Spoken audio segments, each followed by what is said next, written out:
부활이라는 사자성어 알고 계신가요? 이 사자성어는 부활을 앞둔 병아리와 어미닭의 모습에서 유래했다고 합니다. 이 사자성어를 한 글자씩 풀이해보면요. 알 속의 병아리가 세상 밖으로 나오기 위해 단단한 껍질을 쪼는 행동을 불이라고 하고, 어미닭이 그 밖에서 껍질을 쪼는 행동을 탁이라고 썼고요. 뒤에 동시라는 두 글자는 우리가 원래 알고 있던 뜻 그대로 동시에 이루어진다는 것을 의미하고 있죠.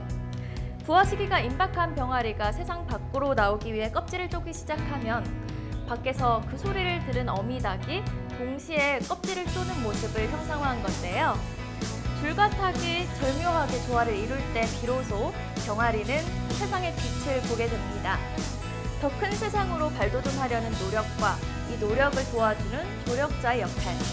이런 조화가 오늘날 우리 청년들에게도 꼭 필요한 게 아닐까 싶은데요. 오늘 청산유수를 찾아주신 분이 우리의 든든한 조력자가 되어주실 수 있을 것 같습니다. 김남규 대표님을 큰 박수로 환영해주세요. 안녕하세요. 네, 안녕하십니까. 네, 오늘 어떤 강연 들려주실 건가요? 네, 저는 좀 특이한 경력을 갖고 있는 사람이에요. 그래서 제가 갖고 있는 경험, 그 다음에 현재 하고 있는 일, 그리고 도전과 열정을 바탕으로 해서 우리 대한민국 청년들이 진짜 꿈꾸는 그러한 강연을 좀 해볼까 합니다. 네, 오늘 강연 잘 부탁드리겠습니다. 네, 감사합니다. 생각이 흐릅니다. 청산유수 김남규 대표님의 강연을 큰 박수로 청해보겠습니다.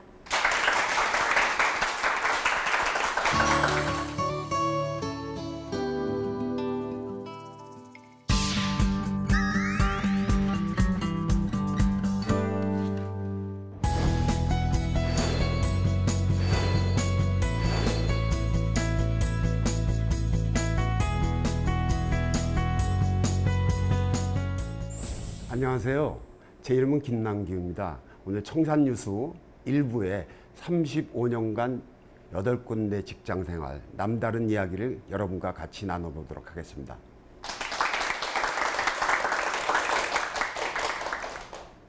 저는 1956년생이에요.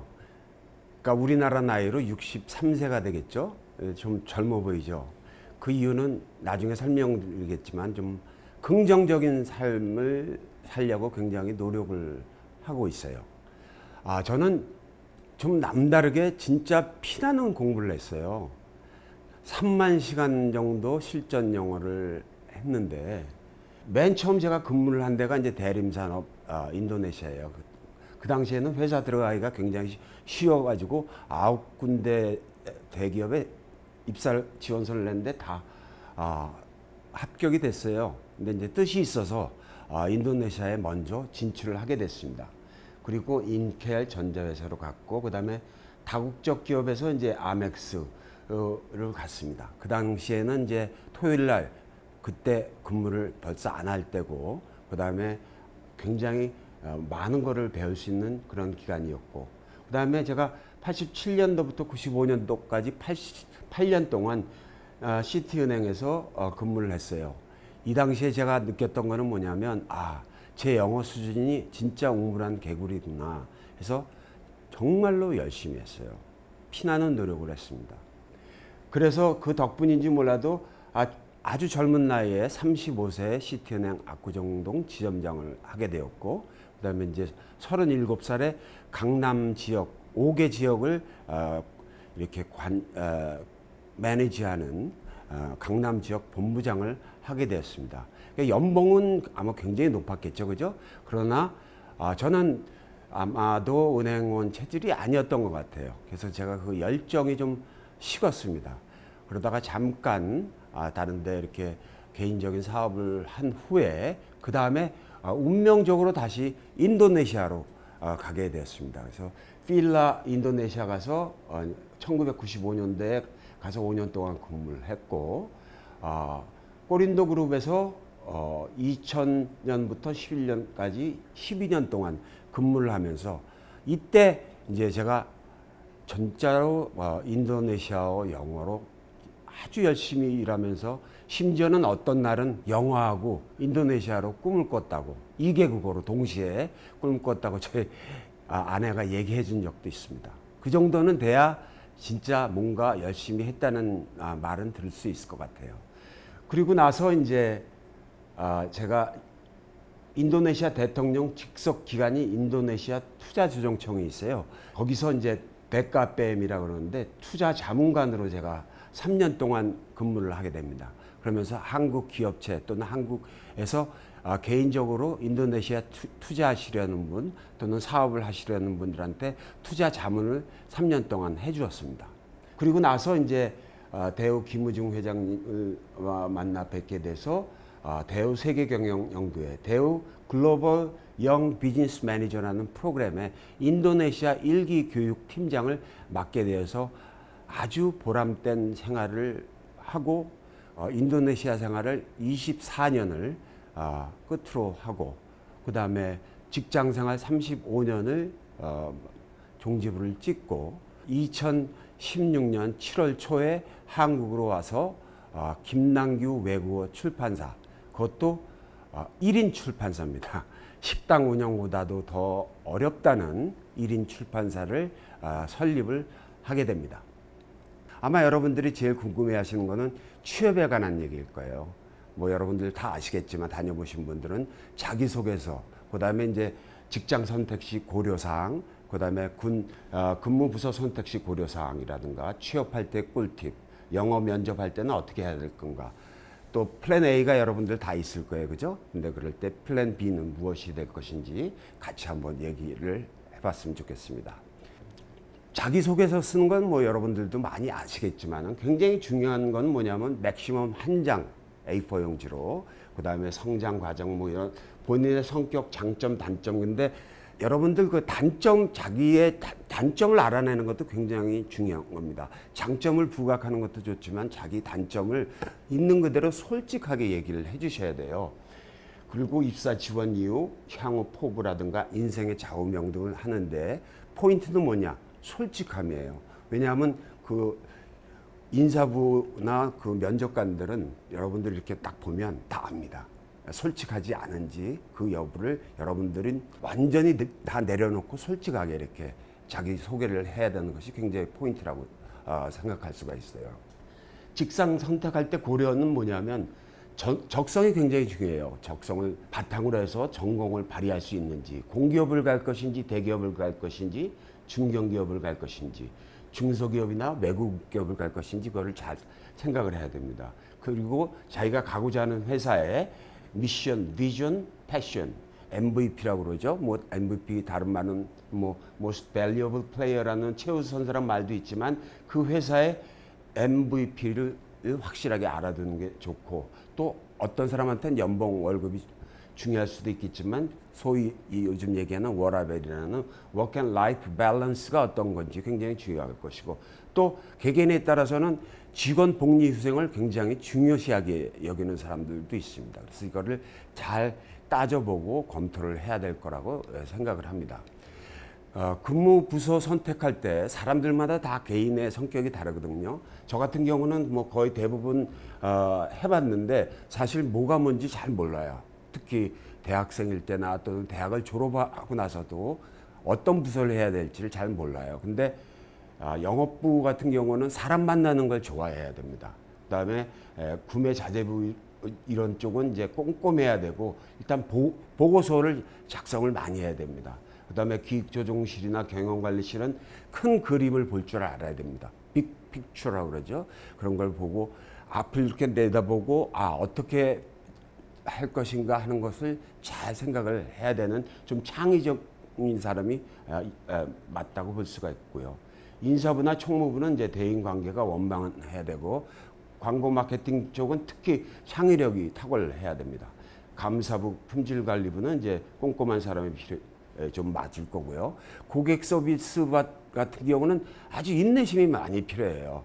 여러분들 뭐 신문지상에서도 보고 실질적으로 그런 얘기들 많이 들었지만 소위 갑질을 한다고 그럴까요? 아주 이상한 성격의 고객을 만나게 되면은 진짜 아주 견뎌내기가 힘듭니다. 그래서 이런 거를 잘 할 수 있는 사람이 가서 일을 잘 할 수가 있어요.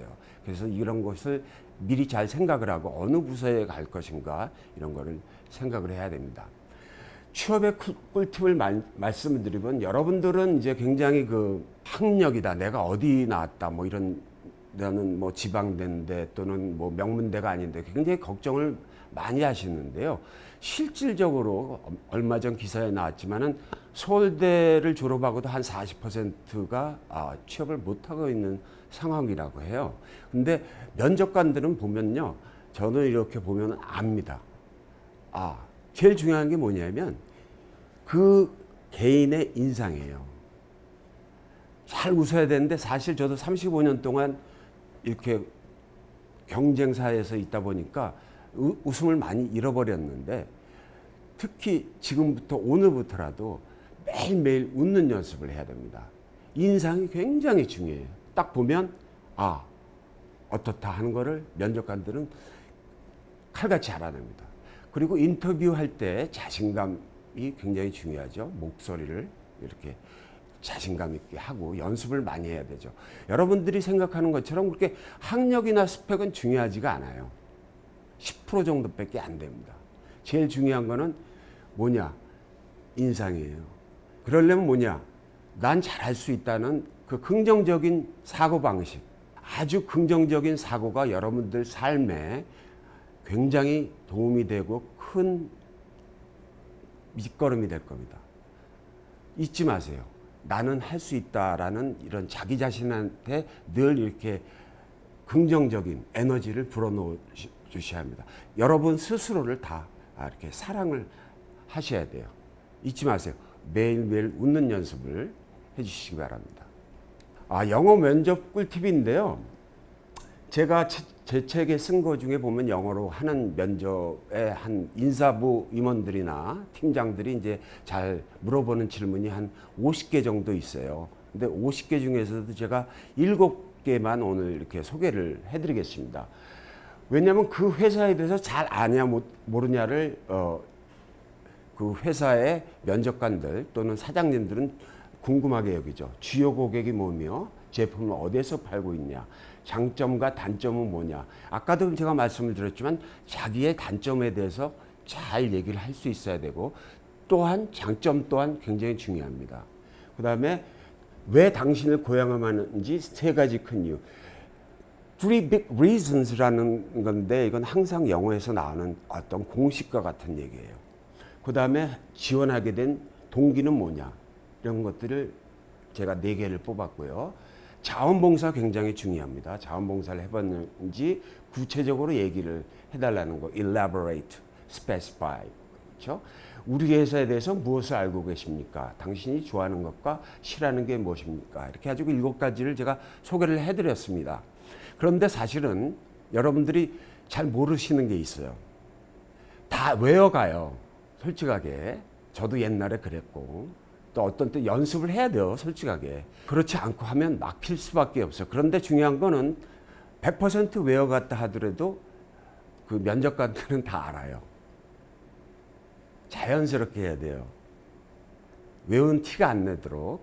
그런데 여기서 진짜 제가 꿀팁을 알려드릴게요. 여러분들이 영어를 하게 되면 갑작스럽게 혀에 이렇게 긴장을 해요. 우리가 말을 할 때, 친구들하고 말을 할 때 목소리를 쓰지 않습니까? 그죠?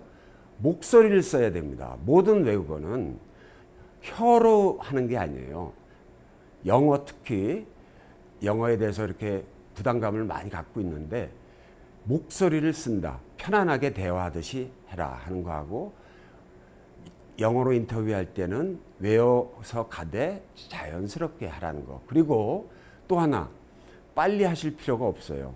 천천히 해도 다 알아들을 수가 있어요. 괜히 빨리 하려고 하다가 실수를 하는 경우를 제가 자주 봅니다. 플랜 B를 한번 생각해 볼까요? 자기가 원하는 직장에 또는 대기업에 또는 공기업에 또는 외국계에 입사를 했는데도 취직이 안 될 경우가 있어요. 안 될 경우에 차선책은 공부를 더 해보면 어떨까. 대학원을 진학을 해서 공부를 해보는 방법도 있고. 왜냐? 여러분들은 젊어요. 아주 젊다는 게 최대의 무기입니다.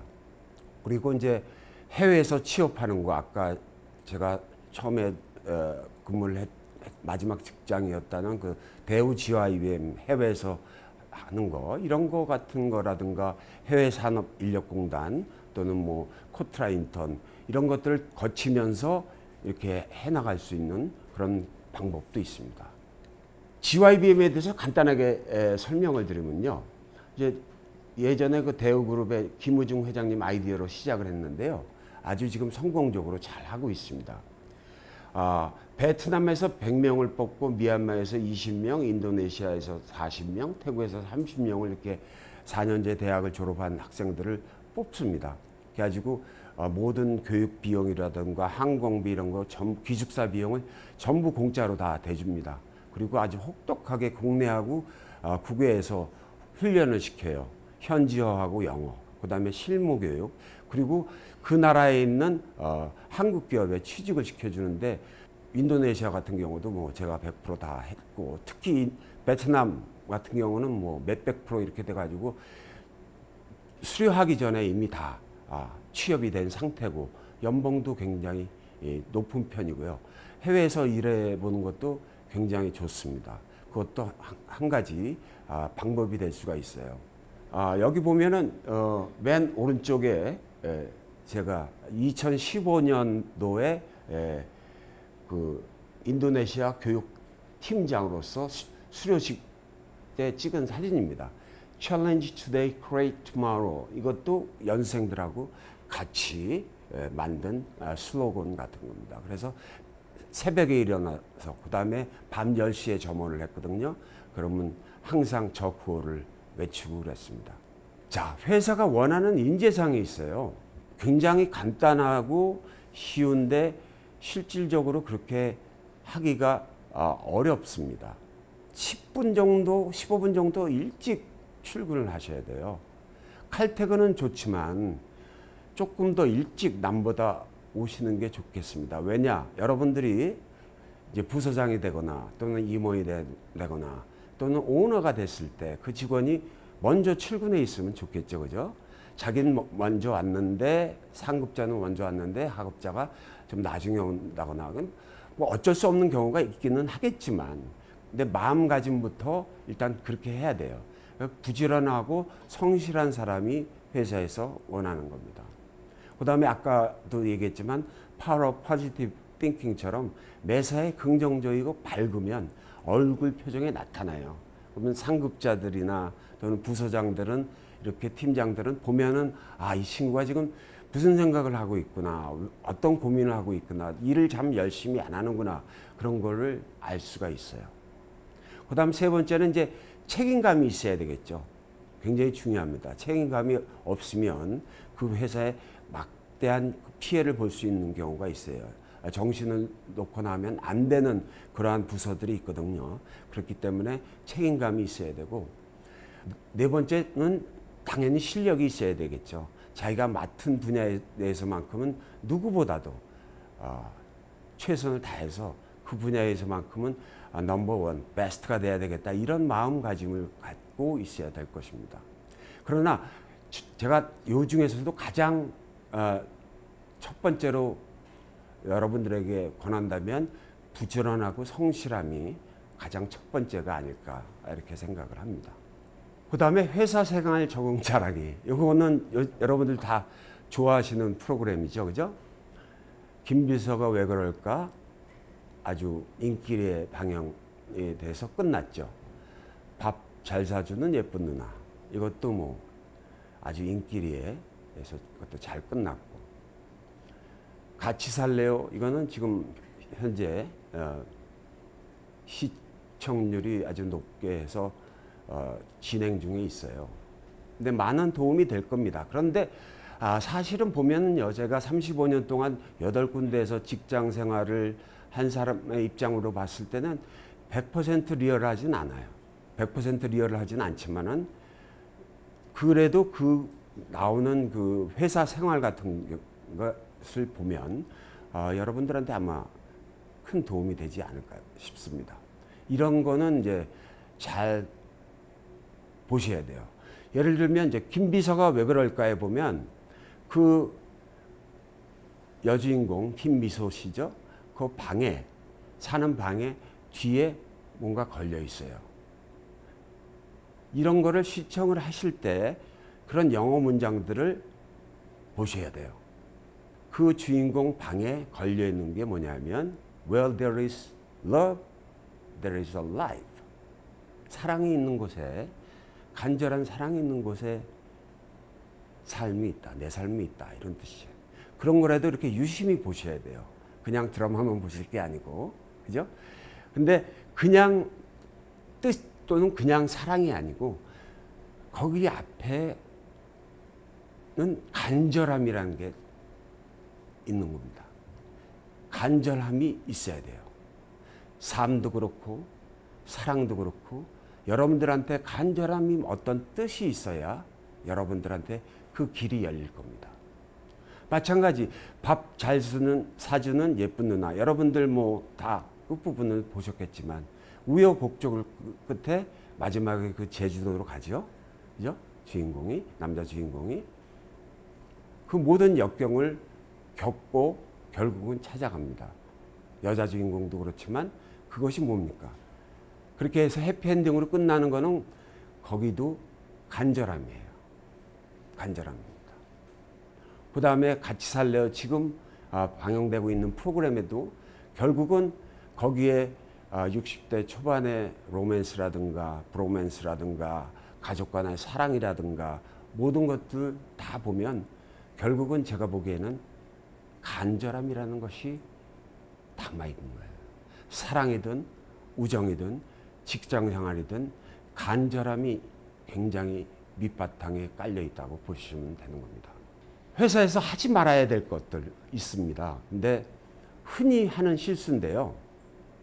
여러분들은 잘 모르시겠지만 이제 조금 전에도 말씀드렸던 뭐 회사 상사 뭐 부하 직원에 대한 소위 얘기는 뒷담화 얘기가 나오죠. 근데 거기서도 나왔듯이 보면은 꼭 그 회사 오너나 또는 부서장이나 임원이 됐거나 또는 뭐 밑에 부하 직원이나 보면 친인척이 꼭 있어요. 아주 조심을 해야 돼요. 그래서 남한테 좋지 않은 얘기는 하지 마세요. 그러나 남에 대한 칭찬은 좋습니다. 칭찬은 아끼지 마세요. 그러나 해가 되는 얘기는 절대 금물입니다. 그것이 여러분들한테 부메랑이 돼서 굉장히 커다란 데미지를 줄 수 있습니다. 그래서 꼭 하지 말아야 될 것이고, 그 다음에 또 하지 말아야 될 게 정치 얘기예요. 요즘 젊은이들도 정치에 대해서 관심이 많은데 정치에 대한 얘기는 절대로 하지 마셔야 됩니다. 정치로 인해서 아주 친했던 사람들 우정이 금가는 경우를 제가 최근에도 많이 봤는데 젊은 사람이든 나이 드신 분들이나 하여튼 정치 얘기는 회사에서 절대적으로 금해야 될 것입니다. 그 다음에 또 제가 하지 말라고 당부드린 거는 또 종교에 관한 거예요. 종교. 이것도 각자 종교는 다 신앙심이 다 있기 때문에 어떤 특정 종교에 대해서 너무 얘기를 하면 이것도 아주 조심해야 될 부분이 됩니다. 그 다음에 또 한 가지는 뭐냐면 어떤 고향, 특정 지역 이런 거에 대해서 너무 이렇게 내세우는 것도 별로 좋지가 않어요. 그래서 회사에서 하지 말아야 될 것들 이런 거는 이렇게 좀 조심해 주는 게 좋습니다. 반성의 사례를 제가 한번 들어볼게요. 제가 꼬린도 그룹에서 임원 때죠. 임원 재직 시에 첫 번째 이제 영어 회화책을 냈어요. 2부에 나오겠지만 그 영어 회화책을 내서 굉장히 제 스스로 아주 교만해졌어요. 이 교만하다는 건 뭐냐면은 일에 대해서 열정이 없는 거죠. 그리고 열정이 식으면 회사 일에 등한시하게 되죠. 그래서 회사에서 좀 섭섭하게 하면 회사에 대해서 어떤 불만을 토로할 수가 있습니다. 그러다 보니까 제가 원치 않는 부서에 이렇게 다시 그거를 부서를 배치를 받게 돼서 그 교만함으로 인해서 이메일로 사표를 냈어요. 그래서 가족들한테도 굉장히 미안했었고, 그런데 이러한 어떤 교만함은 아주 조심해야 될 거라고 생각을 합니다. 본인에 대한 어떤 칭찬, 자존감은 중요하지만 교만은 절대 금물입니다. 또 한 가지 여러분들한테 말씀드리고 싶은 건 뭐냐면 도전에는 실패라는 건 없어요. 교훈만이 있을 뿐입니다. 도전, 이거는 젊은 이들만이, 청년들만이 갖고 있는 최대의 무기가 되는 것입니다. 네, 이상으로서 1부 순서를 마치겠습니다. 감사합니다.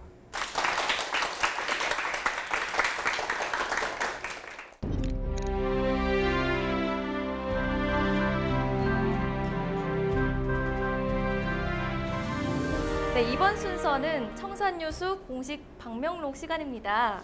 마지막으로 청춘들에게 남기고 싶은 한 말씀 좀 부탁드릴게요. 네, 제가 말씀드린 것처럼 간절함이 있어야 됩니다. 간절한 뜻이 있는 곳에 길이 있습니다. 그죠? Well, there is a will, there is a way. 근데 그 will은 뜻만 갖고 되지 않습니다. 구체적이고 진짜 간절함이 있어야 그 길이 보인다고 말씀을 드릴 수가 있습니다. 그리고 또 하나 굳이 덧붙인다면 never ever give up. 절대로 포기하지 마십시오. 그 말씀을 드리고 싶습니다. 간절해라, 또 포기하지 말고 최선을 다해라, 긍정적으로 생각해라. 이렇게 좀 많은 교훈을 우리에게 남겨주신 김남규 대표님께 다시 한번 큰 박수 부탁드립니다. 감사합니다. 네, 김남규 대표님의 강연은 2부에서 계속 이어지니까요. 계속해서 많은 기대 부탁드립니다. 멈춰있던 마음과 생각이 흐르는 시간 청산유수. 다음 시간에도 많은 기대 부탁드립니다.